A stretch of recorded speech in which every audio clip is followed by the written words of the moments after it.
You remember how I said in an earlier video that the guild navigators were the weirdest things in all of Dune? I take that back. That honor clearly belongs to the Bene Tleilax. These guys aren't just weird, they are genuinely disturbing. Really, there is no other preamble I can possibly add. Let's get started. Welcome to Brainstorm Lore, and welcome to the Bene Tleilax of Dune. I expect by now that some of you are confused.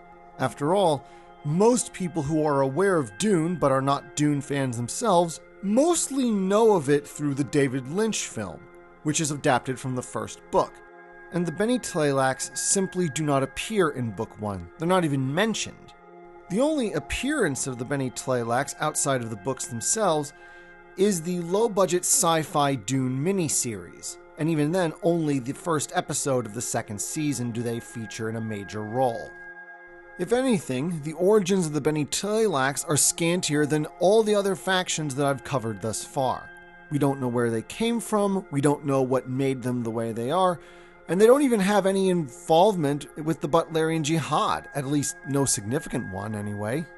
All we know about the Bene Tleilax for certain is that they specialize in genetic manipulation and have no ethical standards whatsoever, to the point where everyone else in the galaxy hates them. The Bene Tleilax are very isolationist and hierarchical, and believe that spiritual elevation can only be accomplished through physical perfection, hence their emphasis on genetics. At the top of this hierarchy are the Tleilaxu Masters, who are themselves governed by a ruling council of individuals known as the Mashaiks. Due to the secretive nature of the Bene Tleilax, not much else is known about their leaders. Next in the hierarchy are the so-called face dancers. These mostly fill the worker/military role of society, though, as their name might suggest, their most important value to the Tleilaxu are as infiltrators and spies. Face dancers are basically able to shapeshift, taking on the appearance of any given individual. Indeed, their very name comes from the fact that when they transition, their faces would appear to dance as their tissues rearrange themselves. The face dancers themselves are sexless, though they are able to take on the physical attributes of whatever sex they're copying, though they themselves are sterile. There are only two known flaws in a face dancer's disguise. The first being that they have a certain distinct odor to them, but one so subtle that only a Bene Gesserit sister can detect it. But indeed detect it they can, which has exposed many an undercover agent. In later books, however, the Tleilaxu Masters further refined their process, so that they could create face dancers that could not give off this odor, thus allowing them to fool even the Bene Gesserit. The second, and thus far unfixable weakness to the face dancers is that if a face dancer spends too much time in a role, he or she begins to believe that they are in fact the very person they're imitating, which has caused no small amount of frustration to the Tleilaxu Masters in the past. Next comes perhaps the most disturbing aspect of the Tleilaxu, the Axolotl tanks. For the longest time in the Dune saga, nobody, not the Bene Gesserit, not the Spacing Guild, no one had any idea what the Axolotl tanks were. Then, in Heretics of Dune, in a conversation between the Bene Gesserit sister Darwi Odrade and the Tleilaxu master Tilwith Waff, it is revealed that the Axolotl tanks are in fact the Tleilaxu females. The only females in Tleilaxu society, effectively lobotomized and turned into essentially living cloning tanks or living artificial wombs, though perhaps artificial is the wrong word to use here. Anyway, they're essentially organic cloning machines, which the Bene Tleilax not only use to reproduce their own kind, but also to produce clones and gholas. Yeah, forget the Handmaid's Tale, this should be every feminist's worst nightmare. As to what gholas are, well, they're essentially clones, but not. There are two primary distinctions that make a ghola different from a clone. First, a ghola is made from cells of a person who has already died, whereas a clone is made from cells of someone who is still living. Secondly, unlike clones, gholas are able to regain the memories of the person that they are cloned from. This is in part due to a combination of Bene Tleilax conditioning and an unexplained variant of genetic memory.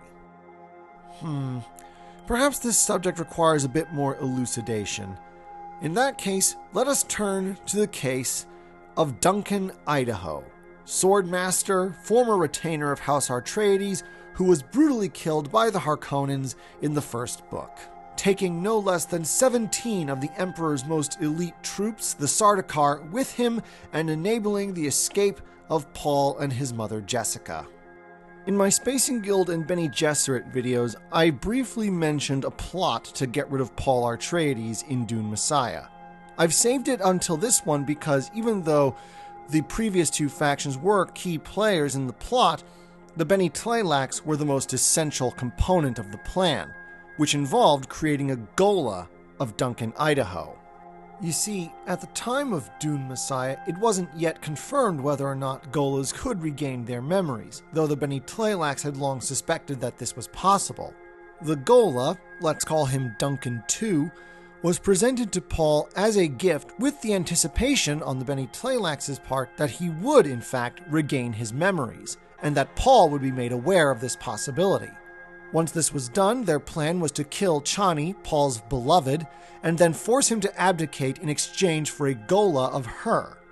Chani would end up dying in childbirth, but that was hardly an impediment to the conspirators.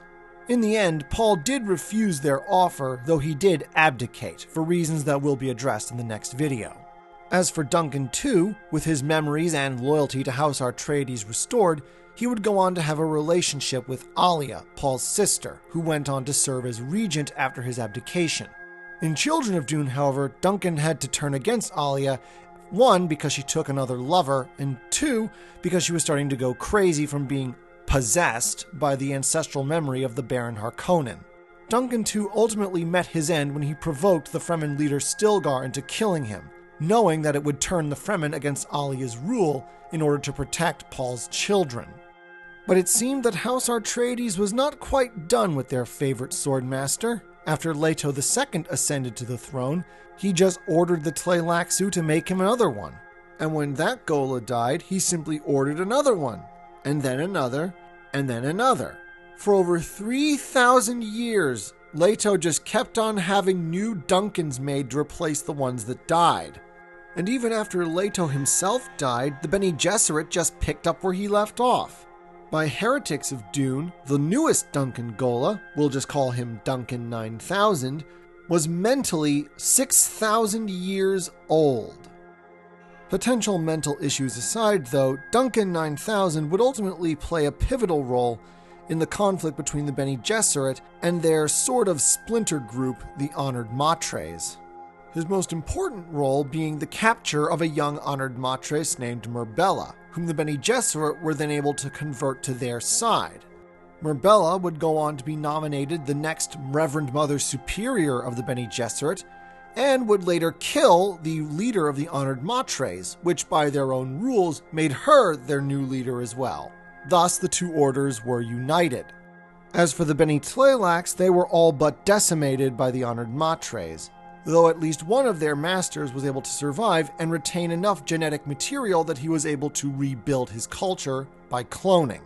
Initially wishing to remain neutral in the war between the Honored Matres and the Bene Gesserit, the Bene Tleilax were forced to support the latter when the Honored Matres destroyed Arrakis, though the Bene Gesserit were able to save at least one sandworm before its destruction, which they saw as the most vile of blasphemies. For after thousands of years of being ruled by Emperor Leto II, who indeed was known as the God Emperor in his lifetime, the Bene Tleilax had come to see him as a messianic-like figure, and that the sandworms contained a portion of his essence.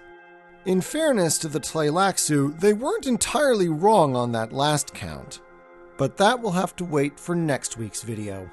Next week, the Fremen, the terrible purpose of Paul Muad'Dib, and the golden path of Leto II.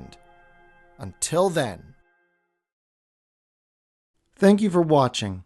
Please like, share, comment, subscribe, and check out our website at studiobrainstorm.net. And if you have a story that you think is worth telling, we are more than happy to help you publish it. Thank you, and have a nice day.